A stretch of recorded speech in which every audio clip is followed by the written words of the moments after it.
நமக்கு துன்பம் ஏற்படுது பாருங்க, கிறிஸ்துவ விசுவாசிக்கிறதன் மூலமா. அந்த ஒரு துன்பத்தை விட வேற ஒரு துன்பத்தை படுன்னு சொல்லி வேதத்துல போதிக்கிறதே இல்லை. எங்க இருக்கு காமிங்க பார்ப்போம். பட்டினியா இருக்கிறவனை பார்த்து பட்டினியாய் இதுதான் கடவுளுடைய சித்தம், பொறுமையோடு சகித்துக்கொள்ள எங்கேயாவது இருக்குதா? நீங்க காமிங்க. தரித்திரத்தில் இருக்கிறவன் நீ பொறுமையோடு சகித்துக்கொள்ள, இதுதான் கடவுளுடைய சித்தம்.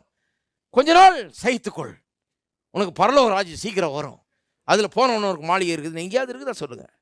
ஆனால் எப்படியோ போதிக்கிறாங்க. இதை போதிச்சா நல்ல ஆளுன்றாங்க.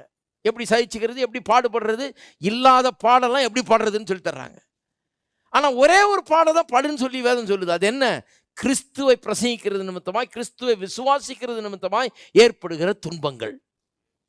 இப்போ படுறாங்களே பாடு, அது சகிக்க வேண்டிய பாடு. இதை சகிச்சுக்கொள்றாரு. ஏன்னா இதன் மூலம் உனக்கு மகிமை உண்டாக போகிறதுன்னு சொல்றாரு. இந்த பாடம் சகிக்க சொல்றாரு. இதை தவிர வேற எந்த பாடையும் சகிக்க சொல்லி வேதம்